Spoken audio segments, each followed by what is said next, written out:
त्यानं दगड घेतला आणि स्वतःच्या हाताला मारून घेतलं. पण याच्यावर अँटीजन आहे का मित्रांनो? एक सुद्धा अँटीजन नाही. म्हणजे तो घेऊ शकत नाही कोणाचं, कारण अँटीबॉडीज आहे. पण अँटीजन तर नाहीये ना, म्हणजे देऊ तर शकतो ना. की चुकून त्या मुलीचा पाय सटकला आणि ती मुलगी डोंगरावरून खाली पडली. म्हणजे काय, ते ब्लड कसं होतं, ते ब्लड दह्यासारखं होतं. म्हणजे आधी जर ते दूध असेल, मिल्क असेल, तर त्या दुधाचं काय होतं, दही बनतं. म्हणजे काय होतं, क्लम्पिंग होती. क्लम्पिंग गाढ म्हणजे डेन्स बनतं, ते विस्कॉसिटी जास्त बनते. त्याला आपण काय होतं, डिस्ट्रक्शन ऑफ आरबीसी. लिव्हरला ते बिलिरुबिन बिलिरुबिन.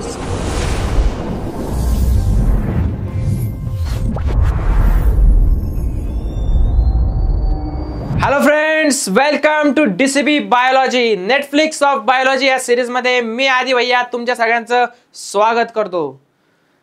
मित्रांनो, आजचा आपला टॉपिक एकदम म्हणजे लय इम्पॉर्टंट आहे मित्रांनो. खूप म्हणजे खूप इम्पॉर्टंट. ते काय झालं होतं मित्रांनो, की आजच मी सकाळी एक न्यूज ऐकली मित्रांनो. काय की एक न्यूज अशी होती की दोन कपल जे होते, ते कपल एका उंच डोंगरावरती बसलेले होते. एकटेच होते, कोणीच नव्हतं आजूबाजूला. आणि ते बिचारे काहीतरी ग्रुप प्रोजेक्ट करत होते, बरोबर आहे. त्या टायमाला काय झालं मित्रांनो, की चुकून त्या मुलीचा पाय सटकला आणि ती मुलगी डोंगरावरून खाली पडली. खाली पडल्यानंतर तिचा लय मोठा ब्लड लॉस झाला.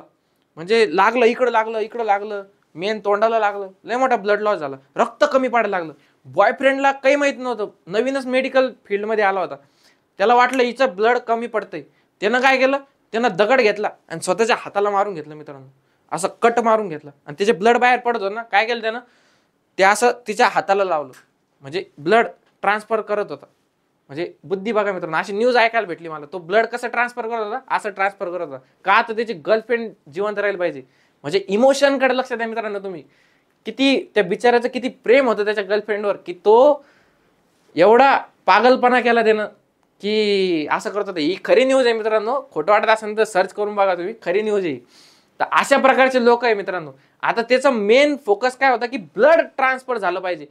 आता तुम्हीच मला सांगा, की असं शक्य आहे का, की कोणता पण माणूस कोणत्या पण व्यक्तीला असं ब्लड ट्रान्सफर करू शकतो का? नाही करू शकत. का नाही करू शकत? कारण की त्या ब्लडसाठी, त्या ब्लड ट्रान्सफर करण्यासाठी ब्लडचं मॅच होणं लय इम्पॉर्टंट आहे. म्हणजे जर तुम्ही लग्न करायला जाताय, लग्न करायचं ठरवलंय तुम्ही, म्हणजे एक मुलगा एक मुलगी बघायला जातोय. तो काय म्हणतो, आम्हाला थोडं प्रायव्हेट मध्ये बोलायचं. काय म्हणतो, प्रायव्हेट मध्ये बोलायचं. तो कशासाठी प्रायव्हेट मध्ये घेऊन जातो मुलीला? कशासाठी मित्रांनो? कारण त्याला विचार बघायचे असते. त्याला बघायचं असतं की आपले दोघांचे विचार मॅच होते का नाही. तेव्हाच तर आपण आयुष्यभर सोबत राहू. म्हणजे मॅचिंग लय इम्पॉर्टंट आहे मित्रांनो. कोणतं पण ऑनलाईन डेटिंग ऍप बघितलं तुम्ही, त्याच्यामध्ये काय असतं, मॅचिंग असतं, बरोबर आहे. मॅच झालं पाहिजे. मग ते मॅचिंग लय इम्पॉर्टंट मित्रांनो. तशाच प्रकारचं ब्लडचं जर ट्रान्सफर करायचं असेल ना आपल्याला एका बॉडीतून दुसऱ्या बॉडीमध्ये, तर मॅचिंग लय इम्पॉर्टंट मित्रांनो. ती मॅचिंग कशाची, अँटीजन्सची, बरोबर आहे. अँटीजन्सची. अँटीजन काय, प्रोटीन, ते आपण बघणार. म्हणजे कोणी पण काय डायलॉग मारायचा मित्रांनो, एक बूंद खून की कीमत तुम क्या जानो रमेश बाबू. काय म्हणायचं, एक बूंद की किंमत तुम क्या जानो रमेश बाबू. रमेश बाबूला माहितच नाही काय किंमत आहे, तर तुम्हाला माहिती पाहिजे. 300 ml ची 1,000 रुपये किंमत आहे मित्रांनो. म्हणजे ब्लड किती इम्पॉर्टंट आहे ते त्यांनाच माहिती आहे, की ज्यांना ब्लडची गरज आहे, ज्यांचा ऍक्सिडेंट झाला, ज्यांना ब्लड भेटत नाहीये. आता एखादा व्यक्ती आहे ज्याचं ब्लड समजा ओ निगेटिव्ह आहे. आता त्याचे नातेवाईक भरपूर आहे मित्रांनो. आई वडील आहे, भाऊ आहे, बहीण आहे, बायको आहे, सगळे गोष्ट आहे. तरी सुद्धा ब्लड देता येत नाही का? फक्त एका गोष्टीमुळे मॅचिंग होत नाही. ती मॅचिंग म्हणजे काय आहे, ती मॅचिंग होण्याला इम्पॉर्टंट आहे मित्रांनो. ते आज आपण बघणार आहे, की ती कशाची मॅचिंग असते आणि त्याच्यामध्ये काय असतं मित्रांनो. सगळ्यात पहिले दोन प्रकारच्या ज्या ब्लड ग्रुप सिस्टीम मित्रांनो, ते आपण बघणार आहे. एबीओ ब्लड ग्रुपिंग सिस्टीम आणि दुसरी RH ग्रुप सिस्टीम मित्रांनो. या दोन आवश्यकच आहेत चेक करायच्या जर ब्लडचं ट्रान्सफर करायचं असेल आपल्याला तर. आणि त्या आपण मेन बघणार. सगळ्यात पहिले कार्ल लँडस्टेनर नाव घेतो मित्रांनो मी. म्हणजे अवघड, मला सुद्धा नाव घेता येणं किती अवघड नाव आहे.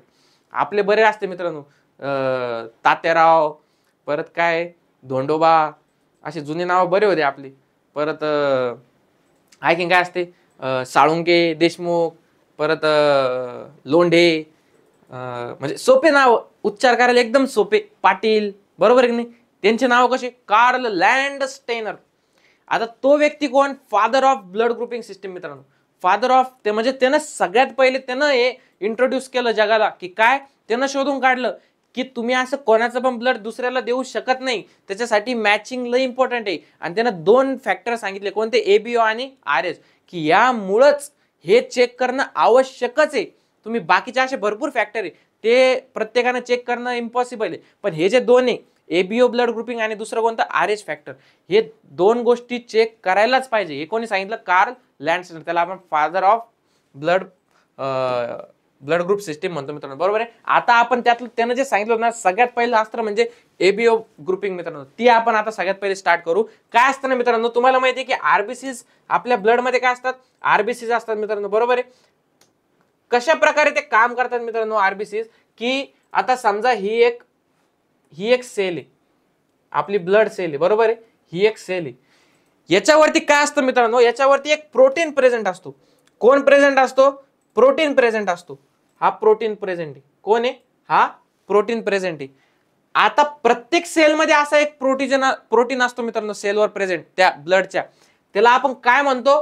त्याला आपण म्हणतो अँटीजन. त्या प्रोटीनला आपण काय म्हणतो? अँटीजन. आणि ते अँटीजन जे तो प्रोटीन जो आहे तो किती प्रकारचा आहे? 2 प्रकारचा. एक म्हणजे ए आणि दुसरा म्हणजे बी.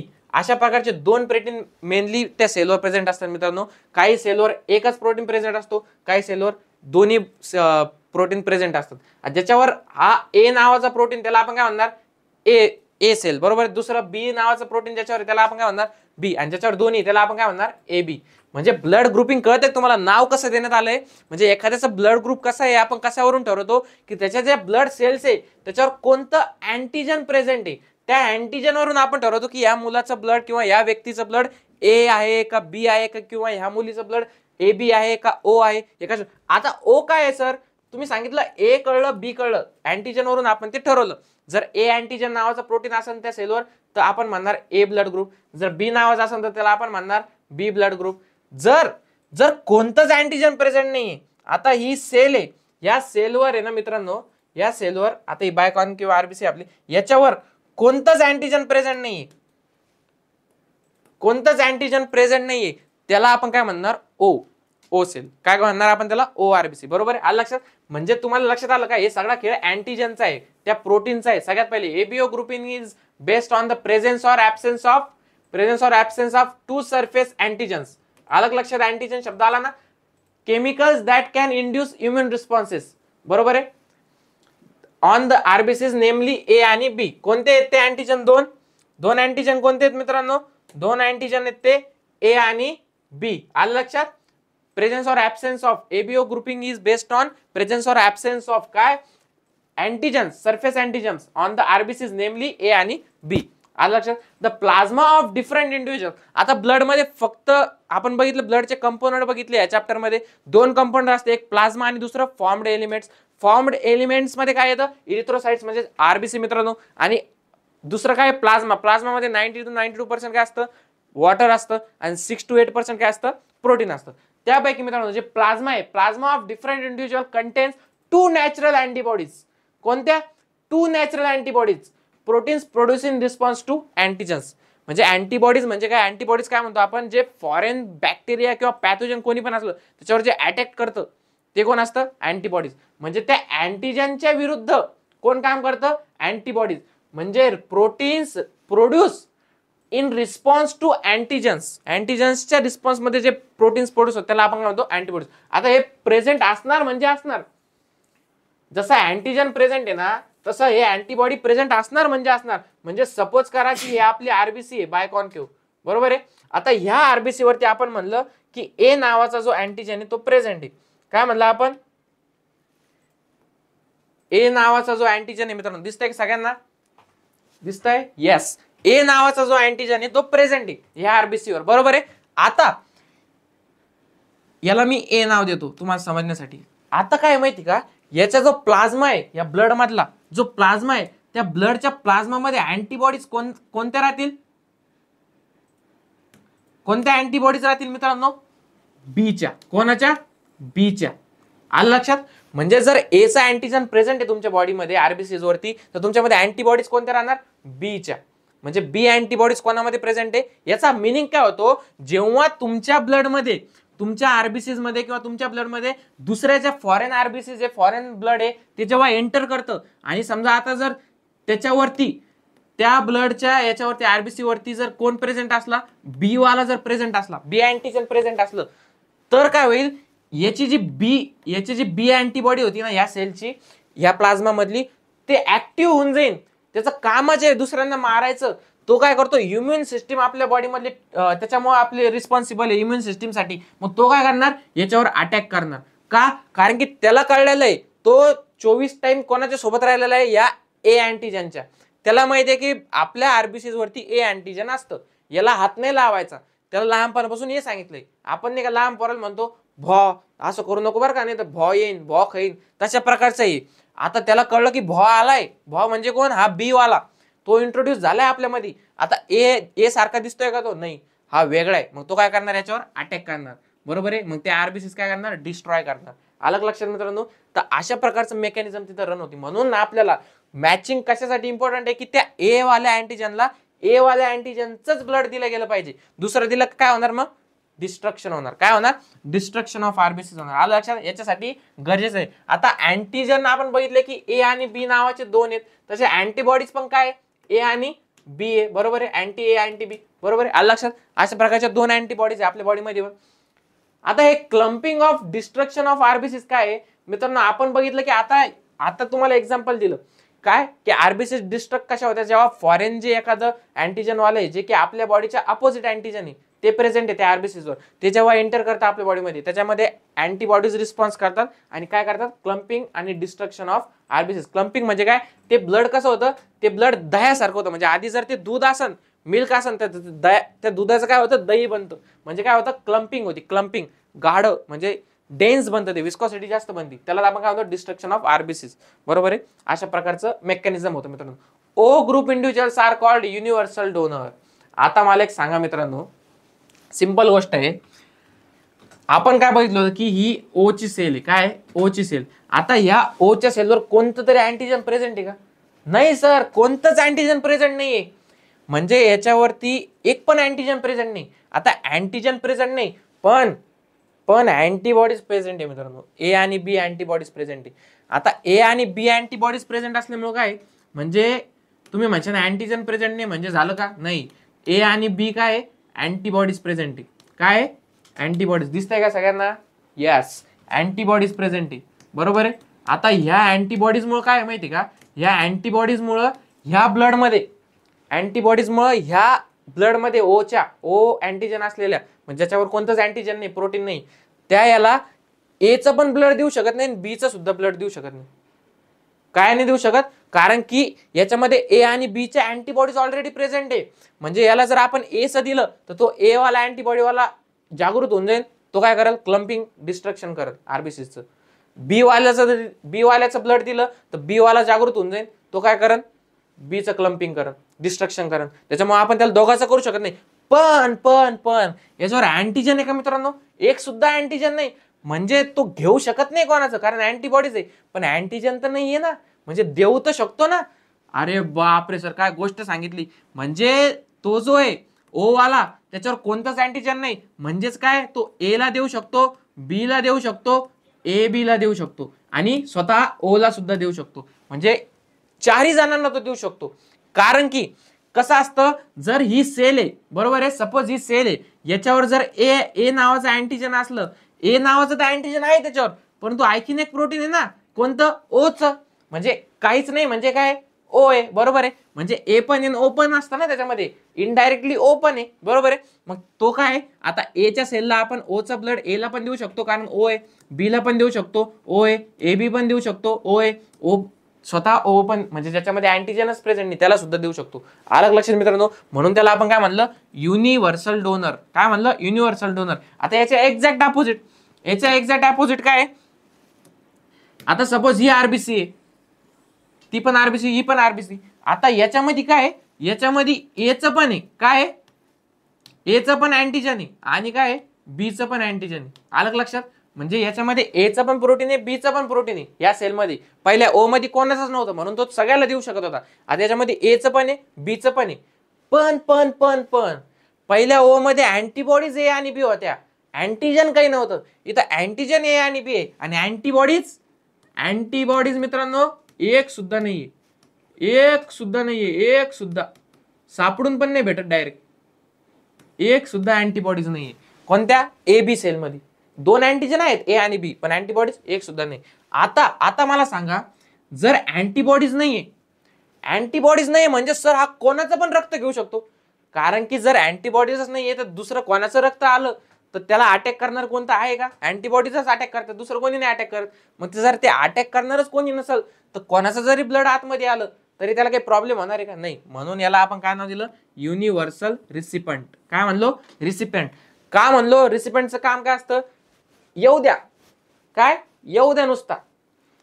तसं ह्या ए बीच आहे, बरोबर आहे. ए बी ब्लड ग्रुप ज्यांचे आहे त्यांच्यावर दोन अँटीजन प्रेझेंट आहे, ए आणि बी. म्हणजेच याचा अर्थ काय की यांना एचं पण ब्लड चालतं, बीचं पण ब्लड चालतं आणि ए बीचं पण ब्लड चालतं. आलं लक्षात? कारण की अँटीबॉडीज प्रेझेंट नाही कोणती.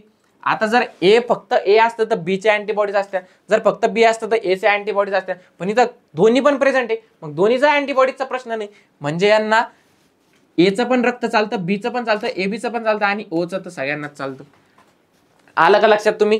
ओला आपण युनिव्हर्सल डोनर काय म्हणलो, ए बी ला आपण युनिव्हर्सल रिसिपंट काय म्हणलो. सिंपल चार्ट आपल्याला कुठं दिलाय? एनसीईआरटी मध्ये दिलाय. काय की ब्लड ग्रुप जर ए, काय ब्लड ग्रुप ए, रेडिंग घेतो मित्रांनो. जर ब्लड ग्रुप ए आहे, बरोबर आहे, अँटीजन ऑन आरबीसीस काय आहे? ए, कारण की ब्लड ग्रुप ए, बरोबर आहे. जे अँटीजन प्रेझेंट असतं त्याच्यावरून आपलं ब्लड ग्रुप ठरतं, बरोबर आहे. अँटीजन ए प्रेझेंट आहे. आता ह्याच्यामध्ये अँटीबॉडीज इन प्लाझ्मा, प्लाझ्मा मध्ये अँटीबॉडीज कोणत्या राहील? कारण अँटीजन ए म्हणजे त्याच्या अपोजिट काय? अँटी बी, बरोबर आहे. आता अँटी बी जर याच्यामध्ये तर याला बीचं ब्लड ग्रुप चालन का? नाही देऊ शकत आपण ए ला बीचं ब्लड ग्रुप, कारण त्याच्यामध्ये अँटीबॉडीज आहे बी बद्दल. पण ओ मध्ये एक सुद्धा अँटीजन नाही, तो बी ओ ला ओळखू शकेल का? नाही. म्हणजे त्याला आपण ओ चं देऊ शकतो आणि ए चं देऊ शकतो. आलं लक्षात? स्वतः ए चं तर देऊ शकतो आपण त्याला, पण आणखीन कोणतं देऊ शकतो? ओ चं देऊ शकतो. सेम प्रोसेस काय आहे बी मध्ये, बरोबर आहे. बी चा ब्लड ग्रुप आहे, त्याच्यामध्ये अँटीजन काय राहणार आहे? बी. आता बी अँटीजन आहे म्हणजे अँटीबॉडी काय राहणार आहे? ए, बरोबर आहे. त्याच्या अपोजिट राहणार आहे. म्हणजे याला ए चं ब्लड चालणार आहे का? नाही. याला फक्त बी चं आणि कोणाचं चालन? ओ चं चालन, कारण ओ वर कोणताच अँटीजन नाही. त्याला अँटीबॉडी जो ए तो ओळखूच शकणार नाही, बरोबर आहे. आता ए बी ज्याला आपण युनिव्हर्सल रिसिव्हर म्हणलो होतो, आता ए बी काय? नील आहे. याच्यामध्ये कोणताच अँटीबॉडी प्रेझेंट नाही. अँटीजन कोणते? ए आणि बी दोन्ही पण आहे. मग याला ए बी चं चालणार, ए चं चालणार, बी चं चालणार, ओ चं चालणार. आता जो ओ आहे, ओ मध्ये अँटीजन एक पण नाहीये मित्रांनो. अँटीजन नील आहे, एक पण नाहीये, पण अँटीबॉडीज दोघांच्या पण आहे. म्हणजे याला ए चं पण नाही चालणार, बी चं पण नाही चालणार. याला कोणाचं लागन? ओ चंच लागन. म्हणून याला काय म्हणलो आपण? पण अँटीजन कोणतंच नसल्यामुळे आपण ए ला पण देऊ शकतो. हे बघा, ए ला पण देऊ शकतो, बी ला पण देऊ शकतो आणि ए बी ला पण देऊ शकतो. म्हणून याला आपण काय म्हणणार? Universal donor. मग युनिव्हर्सल डोनर कोणता? ओ, आणि युनिव्हर्सल रिसिव्हर कोणता? A B. आलं लक्षात मित्रांनो? आता सर आम्ही तर हे तर आम्हाला ठीक आहे तुम्ही सांगितलं, पण आम्ही आणखीन एक गोष्ट ऐकली सर, की जेव्हा आपण म्हणतो ना तुझा ब्लड ग्रुप काय आहे, तर सांगताना आपण फक्त असं नाही सांगत ए बी, आपण सांगतो A positive, B negative, B positive, C C C, C नावाचं नसतं मित्रांनो, ओ पॉझिटिव्ह, ओ निगेटिव्ह, अशा प्रकारात म्हणतो सर आपण. म्हणजे पॉझिटिव्ह निगेटिव्ह आहे ते काय गोष्ट आहे, ते का चेक करावं लागतं? तेच मित्रांनो, ते पॉझिटिव्ह निगेटिव्ह म्हणजे काय? एक तर आपण शिकलो एबीओ ग्रुपिंग. आता तर लक्षात आलं तुम्हाला ए आणि बी चा काय यूज आहे. आता आपण बघू पॉझिटिव्ह निगेटिव्ह काय. ते म्हणजे मित्रांनो आर एच फॅक्टर. काय? R H factor. मी म्हणलं तुम्हाला दोन गोष्टी बघणं लय इम्पॉर्टंट आहे, एक एबीओ ग्रुपिंग आणि दुसरं काय? R H factor. आता ते आपल्याला बघायचं आहे आर एच ग्रुपिंग. काय बघायचं आहे? R H grouping. R H grouping मध्ये सगळ्यात पहिले मित्रांनो, सगळ्यात main another antigen, R H antigen जे पॉझिटिव्ह निगेटिव्हचं हे करतात, ते सगळ्यात पहिले कोणावर? रिसस मंकी नावाच्या याच्यावर काय केलं होतं, म्हणजे प्रेझेंट होतं. कोणावर?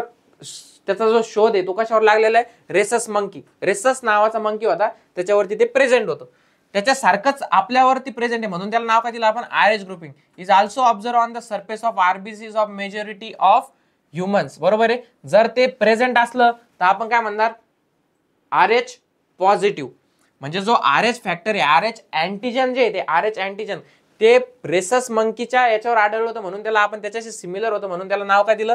R H. शॉर्टकट बघा रेससचा आर एच. आलं लक्षात? त्याच्यामुळे नाव गेलं.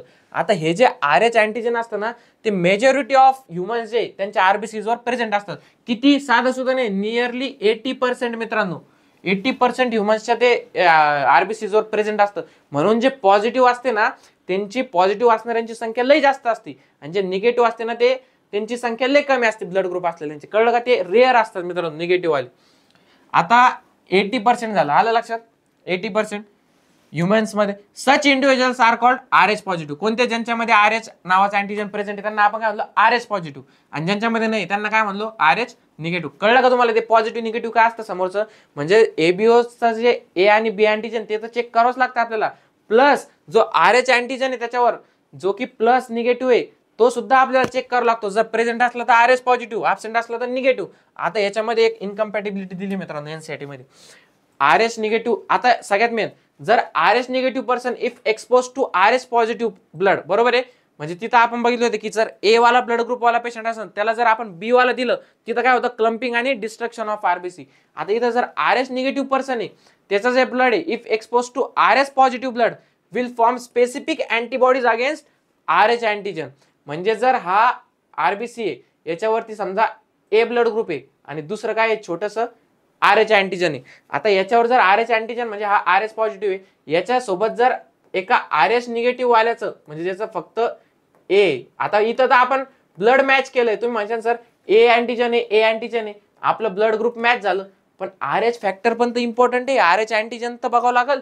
याच्यावर पॉझिटिव्ह आहे म्हणजे प्रेझेंट आहे, इथं एक पण प्रेझेंट नाही म्हणजे हा निगेटिव्ह आहे. जर असं ब्लड जर एकमेकांच्या कॉन्टॅक्टमध्ये आलं तर RH ग्रुप म्हणजे काय होतं मग? Specific antibodies against the RH, म्हणजे या अँटीजनच्या अगेन्स्ट हे काय करतं आरबीसी किंवा हे ब्लड काय करतं?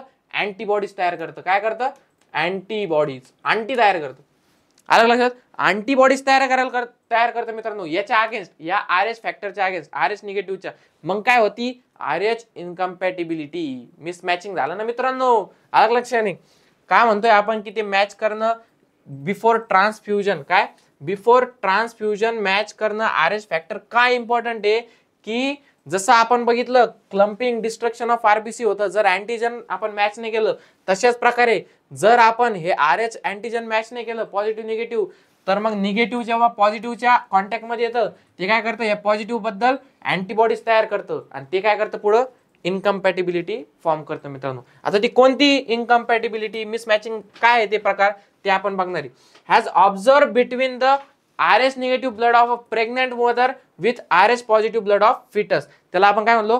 Erythroblastosis fetalis. काय? इरिथ्रोब्लास्टोलिस फेटॅलिस. सर हे इरिथ्रोब्लास्टोसिस फेटॅलिस काय शब्द आहे? आम्हाला उच्चार पण करता येत नाही, एवढा अवघड. मग मिनिंग लय अवघड आहे का त्याचा? एकदम सोपा आहे मित्रांनो, मी सांगतो तुम्हाला. आपण बघितलं की RH निगेटिव्ह ब्लड जर RH पॉझिटिव्हच्या कॉन्टॅक्टमध्ये आलं तर ते RH पॉझिटिव्ह बद्दल अँटीबॉडीज फॉर्म करतं. आता एक एक्झाम्पल घ्या की जी प्रेग्नंट वुमेन आहे, काय इकडचं दिसतंय सगळ्याला बरोबर सर? आता समजा सपोज करा ही आहे प्रेग्नंट वुमन, बरोबर आहे, ही काय प्रेग्नंट वुमन आहे, बरोबर आहे. याच्या प्रेग्नंट वुमनच्या मध्ये काय असतो? एम्ब्रियो, बरोबर आहे, म्हणजे फिटस असतं, बरोबर आहे. आता यांच्या दोघांमध्ये कॉन्टॅक्ट कशाच्या थ्रू होतो? प्लासेंटा. कशाच्या थ्रू होतो? प्लासेंटा. जे पण काय मिनरल सगळे पाठवायचे ते कशाच्या थ्रू जातात? प्लासेंटा, बरोबर आहे. सर होतं काय? आता सपोज करा जर या आईचं म्हणजे जी मदर आहे तिचं जर RH निगेटिव्ह ब्लड असलं, काय RH निगेटिव्ह जर ब्लड असलं म्हणजे तिच्या याच्यावर RH ऍबसेंट आहे, RH अँटीजन ऍबसेंट आहे, निगेटिव्ह आहे. पण जर तिच्यावरती जर बच्चू जो आहे तिचा जो बच्चू होणारा बच्चू आहे त्याचं जर RH पॉझिटिव्ह त्याच्यावर जर अँटीजन असेल प्रेझेंट, तर काय होईल सर? तेव्हा काय होणार आहे?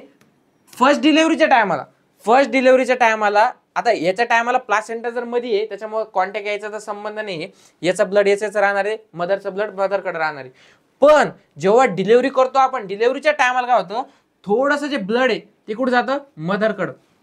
थोडंसं त्या प्रोसेसमध्ये कुठे जाणार आहे ते ब्लड? कुठं लीक होणार आहे? मदरच्या ब्लडमध्ये फ्युजन होणार आहे. आता काय होईल? आपण बघितलं होतं की जर निगेटिव्ह ब्लड जर पॉझिटिव्हच्या कॉन्टॅक्टमध्ये आलं तर ते अँटीबॉडीज तयार करायला लागतं. म्हणजे मदरचं जे RH निगेटिव्ह ब्लड होतं त्याच्या कॉन्टॅक्टमध्ये फिटसचं RH पॉझिटिव्ह ब्लड आलं. आता मदर काय करेल? अँटीबॉडीज तयार करेल, बरोबर आहे. आता फर्स्ट प्रेग्नन्सीच्या टायमाला काही नाही झालं. ती जर सेकंड प्रेग्नन्सी असली मित्रांनो, कसली? सेकंड प्रेग्नन्सी आली. आता सेकंड प्रेग्नन्सीच्या टायमाला सेम झालं, RH पॉझिटिव्ह बच्चू आला, RH निगेटिव्ह मदर आली. आता मात्र अँटीबॉडीज तयार आहेत, बरोबर आहे, मदरच्या याच्यामध्ये. आता काय होईल? चुकून जर ते ब्लड हे झालं तर ते अटॅक करायला चालू करतील ते अँटीबॉडीज. त्या बच्चूच्या ब्लडवर अटॅक करायला तयार करतील आणि याच्यामुळे त्या बच्चूला सेव्हिअर ॲनेमिया, जॉन्डिस अशा प्रकारचे हे होते. कारण की जर हिमोग्लोबिन तुटलं म्हणजे आरबीसीजवर अटॅक केला, डिस्ट्रक्शन ऑफ आरबीसीज झालं, तर हिमोग्लोबिनचं दोन याच्यामध्ये स्प्लिट होतं. हिमोग्लोबिन बाईल पिगमेंट्समध्ये बिलोवर्डिन आणि बिलोरुबिन, ज्याचं लिव्हरमध्ये काम होतं. पण ते लिव्हरला ते बिलोवर्डिन बिलोरुबिन सारखं जर प्रोव्हाइड होत गेलं तर ते जॉन्डिस म्हणजे त्याच्यामध्ये संख्या कोणाची जास्त झाली, त्या बाईल पिगमेंटची संख्या जास्त झाली बॉडीमध्ये, त्याच्यामुळे काय होईल, जॉन्डिस होईल. आणि त्या ज्या स्टेजला आहे सेव्हिअर ॲनेमिया आणि जॉन्डिस, त्या स्टेजला आपण काय म्हणतो, इरिथ्रोब्लास्टोसिस फॅटॅलिस. म्हणजे ज्या आरबीसीज असतात याच्यामध्ये प्रोडक्शन होईल आरबीसीजचं, पण जे आरबीसीजची जी सगळ्यात मॅच्युअर जी प्रोसेस असते ती म्हणजे इरिथ्रोसाइट्स रिलीज झाल्यानंतर आपण काय म्हणतो की मॅच्युअर आरबीसी रिलीज झाल्या. पण त्या स्टेजमध्ये जे इरिथ्रोब्लास्ट म्हणजे ज्या इमॅच्युअर आरबीसीज आहे त्या इरिथ्रोब्लास्ट फेजमध्येच त्या सगळ्या बाहेर पडतात, इरिथ्रोसाइट पर्यंत जातच नाही. म्हणून आपण त्याला नाव काय दिलं, इरिथ्रोब्लास्टोसिस फॅटॅलिस. मित्रांनो, सर मग अशी केस कधी होती की बच्चूचं पॉझिटिव्ह आलं, मदरचं निगेटिव्ह आलं, ही अशी केस कधी होतं? हे बघा मित्रांनो, काय केसेस आहे त्याच्या. सगळ्यात मेन, जर काय आता सपोज हा फादर आहे, बरोबर आहे, दिसतंय सगळ्यांना, यस दिसतंय, हा सपोज हा फादर आहे आणि ही कोण आहे, मदर आहे, बरोबर आहे, फादर आणि मदर आहे मित्रांनो. आणि इथं आपल्याला ते बच्चूचं आरेंज करायचं आहे. कोणाचं, बच्चूचं. हे बघा बच्चू लिहितो मी इथं, बच्चूचं काय येणार आहे आरेंज ते बघायचं आहे आपल्याला. सगळ्यात पहिले जर मदर पॉझिटिव्ह असेल, फादर पॉझिटिव्ह असेल, तर जो बच्चू आहे तो सुद्धा पॉझिटिव्हच येणार मित्रांनो. जर मदर पॉझिटिव्ह असेल, फादर पॉझिटिव्ह असेल, तर बच्चू काय येणार आहे, पॉझिटिव्हच येणार आहे. जर मदर निगेटिव्ह असेल आणि फादर पॉझिटिव्ह असेल, म्हणजे सॉरी, जर मदर निगेटिव्ह असेल आणि फादर पण निगेटिव्ह असेल, तर काय येणार आहे, बच्चूचं आरएच निगेटिव्ह येणार आहे, बरोबर आहे, कारण दोघांचं पण निगेटिव्ह आहे, निगेटिव्ह येणार आहे. पण मजा कुठे येते मित्रांनो, जर मदरचं पॉझिटिव्ह आहे, नाही सॉरी, मजा कुठे येते, हे बघा, जर मदरचं निगेटिव्ह आहे आणि फादरचं पॉझिटिव्ह आहे, काय म्हणलं मी, जर मदरचं निगेटिव्ह आहे आणि फादरचं पॉझिटिव्ह आहे, तर बच्चूचं जे ब्लड आहे ना ते कोणावर डिपेंड करतं, फादरवर. मग बच्चूचं ब्लड सुद्धा पॉझिटिव्ह येणार मित्रांनो. पण जर मदरचं पॉझिटिव्ह आहे आणि फादरचं निगेटिव्ह आहे, तर ब्लड ग्रुप काय येणार, काय येणार,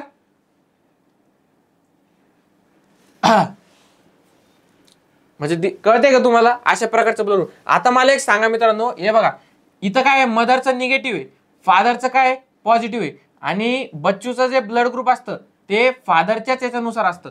कोणानुसार, फादरच्या ब्लड ग्रुपनुसार बनत असतं, आरएच नुसार, बरोबर नाही.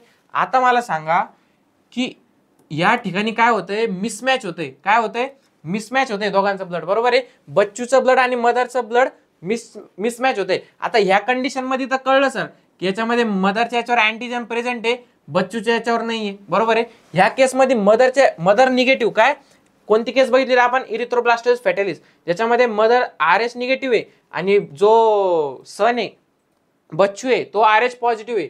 म्हणजे ह्या केसमध्ये प्रॉब्लेम येणार आहे सर, बच्चू आरएच पॉझिटिव्ह आहे आणि मदर आरएच निगेटिव्ह आहे. इथं काय होणार आहे मग, इरिथ्रोब्लास्टोसिस फॅटॅलिस. मित्रांनो अलग लक्षात, अशा प्रकारचं असतं की बच्चूचं जे आहे ते आरएच फॅक्टर फादरवर डिपेंड असतं. मग मदरचं काही पण असू द्या, पॉझिटिव्ह असेल तर पॉझिटिव्ह, निगेटिव्ह असेल तर फादरचं निगेटिव्ह, जर निगेटिव्ह पॉझिटिव्ह असेल तर फादरचं पॉझिटिव्ह, आणि पॉझिटिव्ह निगेटिव्ह असेल तर फादरचं निगेटिव्ह म्हणून बच्चूचं निगेटिव्ह. अलग लक्षात, अशा प्रकारचं मित्रांनो, अशा प्रकारची सिच्युएशन आहे. आणि जर ही सिच्युएशन आली तर काय होतं, इरिथ्रोब्लास्टोसिस फेटल. आता घाबरू नका, याच्यासाठी सुद्धा आपल्या टेक्निक एवढं एक्सपर्ट झालेलं आहे. याच्यामध्ये पण this can be avoided by administering anti-RH antibodies to the mother immediately after the delivery of the first child. म्हणजे जेव्हा डिलिव्हरी होती बच्चूची त्याच टायमाला आपण अँटीबॉडीज देऊन टाकतो, त्याच्यामुळे काय होतं, त्याच्यामुळे प्रॉब्लेमच येत नाही. म्हणजे तुम्ही किती कन्सिव्ह करा नंतर त्या टायमाला त्याच्यामध्ये अँटीबॉडीज तयार व्हायचं प्रश्नच येत नाही. मग का, कारण की आपण अँटी-RH अँटीबॉडीज ऑलरेडी मदरला देतोय. कळलं, लक्षात आलं का, त्यावर सुद्धा आपल्याकडे सोल्युशन आहे. तर अशा प्रकारच्या दोन सिस्टीम आपण बघितल्या मित्रांनो की आपल्या बॉडीसाठी किंवा कोणाला पण ब्लड जर ट्रान्सफ्युजन करायचं असेल त्यांच्यासाठी अत्यंत इम्पॉर्टंट आहे. ब्लड डोनेट करणं चांगलं आहे मित्रांनो, एकदम म्हणजे आपल्यासाठी सुद्धा चांगलं आहे, आपल्या बॉडीसाठी सुद्धा, की ब्लड जे घाण झालेली ब्लड आहे ते बाहेर निघत जातं, नवीन ब्लड तयार होत जातं सर्क्युलेशन मध्ये, ते सुद्धा आपल्यासाठी चांगलं आहे. आणि ज्यांना गरज आहे त्या ब्लडची, अनेक असे पेशंट आहे थायलेसेमिया झालेले किंवा दुसरे जे आजार आहेत आपले ब्लडचे, क्लॉटिंगचे म्हणा किंवा कशाचे, त्याच्यामुळे त्यांना ब्लडची कमतरता आहे, त्यांना ब्लड प्रोव्हाइड करणं लय इम्पॉर्टंट आहे मित्रांनो. आता निगेटिव्ह वाले जे पर्सन आहे ना, त्यांची संख्या खूप कमी आहे, आणि ज्यांच्यावर पॉझिटिव्ह म्हणजे RH पॉझिटिव्ह जे पर्सन आहे त्यांची संख्या खूप जास्त आहे.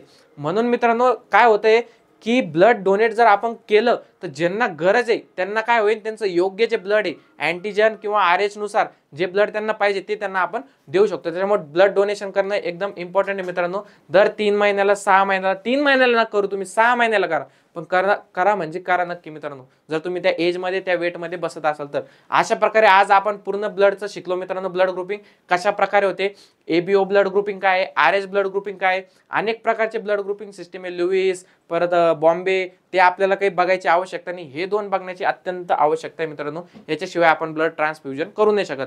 तर तुम्हाला आजचा व्हिडिओ जर महत्त्वपूर्ण वाटलाय मित्रांनो, तर नक्की आपल्या जे व्हिडिओ आहे त्याला लाईक करायचं आहे, कमेंट करायचं आहे मित्रांनो. सगळ्यांनी लाईक करायचं, कमेंट करायचं, कमेंटमध्ये सांगायचा व्हिडिओ कसा वाटला, इन्फॉर्मेटिव्ह आहे का नाही. लेक्चरमध्ये आपण NCERTला लाईन टू लाईन घेतलेलं आहे, त्याच्यामुळे NCERT मधला एखादा पॉईंट राहिला असेल तो सुद्धा कमेंट करा.